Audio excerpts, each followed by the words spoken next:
जनता त्रस्त है और मुख्यमंत्री मस्त है। और जिस प्रकार से हिमाचल प्रदेश में परिस्थितियां चल रही है और केवल मात्र हिमाचल प्रदेश के कांग्रेस के नेता एवं मंत्री केंद्र सरकार को दोषी करार देते हैं, पर खुद तो जो है ये काम की तरफ जो है बिल्कुल इनकी रुचि दिखाई नहीं देती है।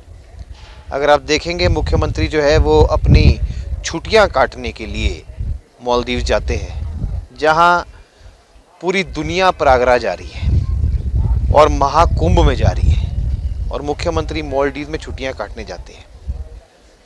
वित्तीय स्थिति की हालत आपको पता ही है क्या है। लोन रिकॉर्ड सीमाएं तोड़ता हुआ ऊपर निकल रहा है।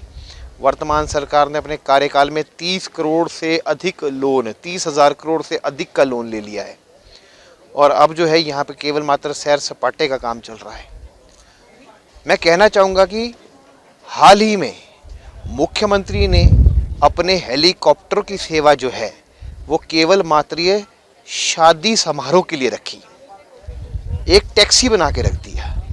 हेलीकॉप्टर हमीरपुर, कांगड़ा, चंडीगढ़, दिल्ली केवल मात्र शादी समारोह में उपस्थिति दर्ज करने के लिए इस्तेमाल हो रहा है। तो ये हेलीकॉप्टर जो है ये शादी वाला हेलीकॉप्टर करार करना पड़ेगा, और अब ये घूमने चले गए। केंद्र सरकार को एक कोसते हैं कि आपने पैसा नहीं भेजा।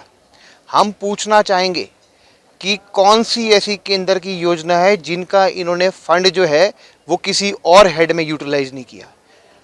डिफ्लेक्शन ऑफ फंड में ये सरकार माहिर हो गई है। मनरेगा का फंड किसी और कामों के लिए इस्तेमाल किया जाता है। गत शक्ति का फंड अपने दोस्तों की रिटेनिंग वॉल बनाने में खर्च किया जाता है। मेडिकल डिवाइस पार्क और बल्क ड्रग पार्क का जो पैसा है उसको भी कहीं और यूटिलाइज करके उसकी डीपीआर ना बेच के उस प्रोग्राम को रोकने का प्रयास किया जाता है।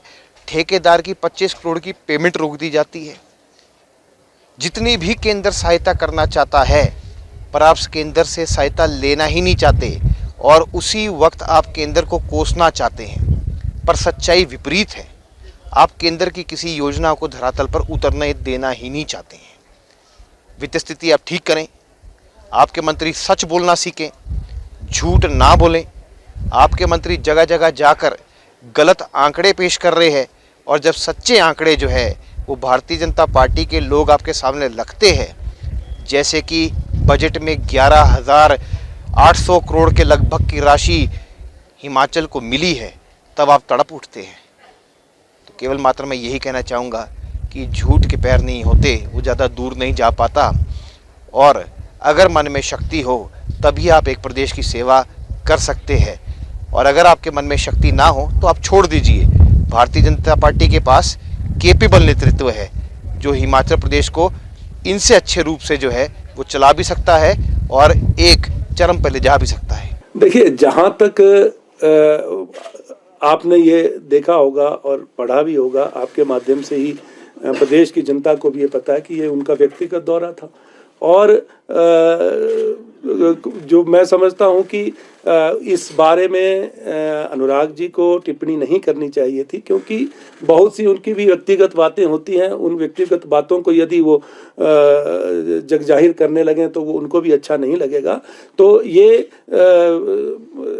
कौन कहाँ जा रहा है, क्यों जा रहा है, इन बातों को छोड़कर उनका ध्यान जो है हिमाचल प्रदेश के अधिकार जहाँ जो है वो, और हिमाचल प्रदेश के जो हित जहाँ पर जिन हितों पर जो आक्षेप हो रहा है उनके बारे में चिंता जो है उनको ज़्यादा करनी चाहिए। क्योंकि 2 वर्ष से हम भी ये कह रहे हैं कि आप जो हमारी आपदा की राशि है, जो प्रभावित परिवार हैं जिनको हमने प्रदेश सरकार ने माननीय मुख्यमंत्री जी के नेतृत्व में 4,500 करोड़ रुपए का पैकेज जो मुहैया करवाया, लेकिन अभी भी बहुत सा रात कार्य जो है बाकी पड़ा है। आप उसके बारे में चिंता करें।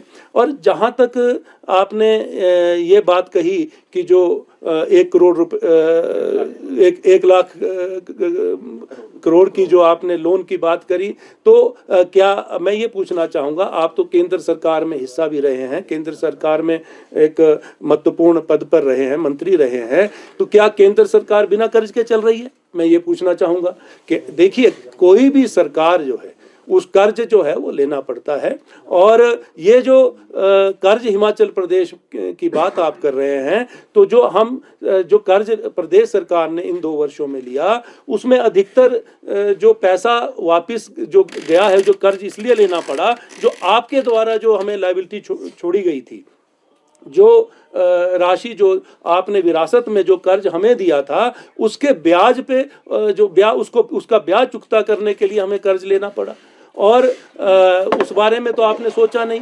आपने अपने समय में यहाँ पर जो रेवेन्यू जनरेशन के बारे में नहीं सोचा। आज माननीय मुख्यमंत्री जी के नेतृत्व में प्रदेश सरकार रेवेन्यू जनरेशन की योजनाएं लेकर आ रही हैं, तो आपको जो है वो पच नहीं रहा है। तो मैं ये कहना चाहूँगा कि केंद्र में आप एक महत्वपूर्ण भूमिका और महत्वपूर्ण पद पर बैठे हैं और हिमाचल प्रदेश का प्रतिनिधित्व कर रहे हैं।